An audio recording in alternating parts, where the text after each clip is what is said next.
Sortir de la souffrance.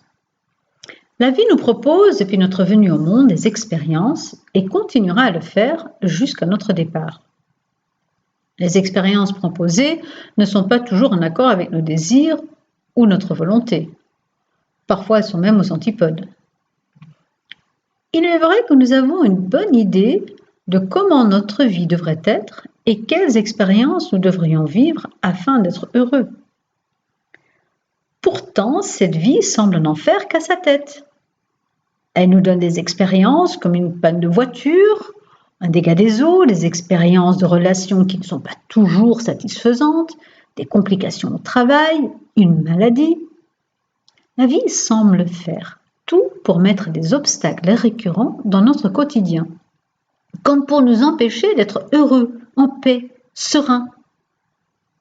On dirait que la vie le fait exprès de saboter notre bonheur. Pourquoi fait-elle ça ? Pourquoi ne demande-t-elle pas ce dont nous avons besoin pour vivre le parfait bonheur ? Pourquoi la vie ne comprend-elle pas que nous savons très bien ce qu'il nous faut pour être heureux ? Pourquoi ne nous écoute pas ? Est-ce que nous n'avons pas le droit au bonheur ? Pourtant, nous faisons tout pour attirer ce bonheur à nous. Avons-nous un karma tellement lourd que nous attirons à nous les expériences de vie qui nous font souffrir ? Nous ne souffrons pas parce que la vie nous donne certaines expériences. Nous souffrons parce que nous refusons les expériences de vie.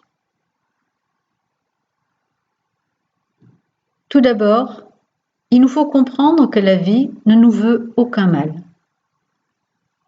Prenons l'exemple de parents obligeant Lucas, leur fils de 8 ans, à se coucher à une certaine heure. Pour Lucas, les parents sont injustes. Ils ne comprennent pas comment le rendre heureux. Pire, ils font tout pour le rendre malheureux, et ce chaque soir de la semaine. Parfois, Lucas a le droit de veiller plus tard. C'est le bonheur.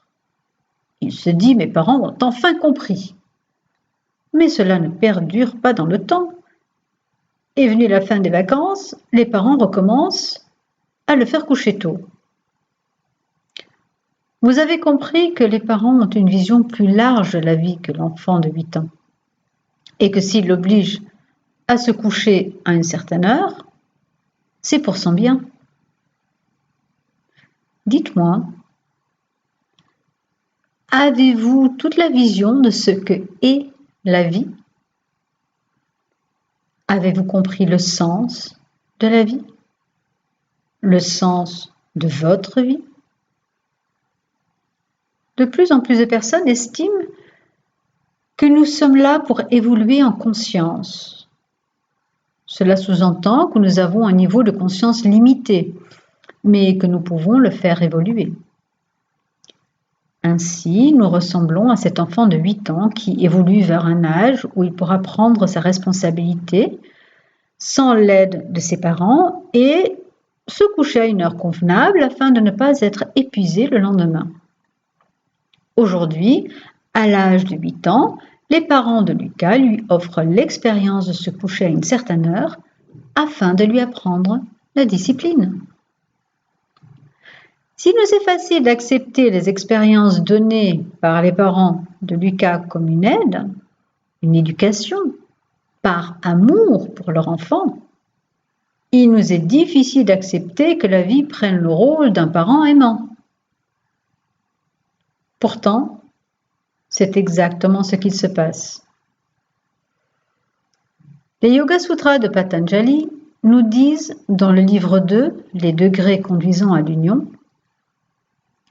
avidya ou l'ignorance est l'état où se confondent le permanent, le pur, le béni et le soi avec ce qui est impermanent, impur, douloureux et le non-soi. Quand cette confusion est surmontée, donc que l'être n'est plus ignorant, la souffrance se dissipe. Si nous voulons arrêter de souffrir, il nous faut comprendre que la vie nous donne toujours la meilleure expérience pour nous, celle qui nous fera avancer. Nous sommes en évolution constante vers un état d'être plus pur avec une conscience toujours plus élargie. C'est parce que nous refusons encore et encore cette expérience que nous créons notre propre souffrance. Nous la refusons parce que nous ignorons la plus grande vision, comme Lucas ignore les raisons derrière cette obligation d'aller se coucher à une certaine heure. Nous souffrons parce que nous voulons que la vie se passe selon nos propres critères, nos propres désirs, notre propre volonté. Et plus nous sommes attachés à nos désirs et notre volonté, plus grande sera notre souffrance. Si nous restons conscients que nous sommes en constante évolution, nous réalisons que nous rencontrons toujours la bonne mauvaise personne, la bonne mauvaise situation, la bonne mauvaise expérience, celle qui nous aidera à évoluer. À travers chaque expérience, chaque rencontre, il y a un enseignement. Quand vous vivez une expérience qui semble vous faire souffrir, posez-vous la question suivante. Est-ce que je suis enseignable? Si vous l'êtes, la souffrance se dissipera aussitôt et vous serez attentif à l'enseignement que la vie cherche à vous amener à travers l'expérience. Si vous n'êtes pas enseignable, la souffrance perdure, jusqu'au moment où vous le devenez. Vous avez donc le choix de souffrir beaucoup, un peu ou pas du tout.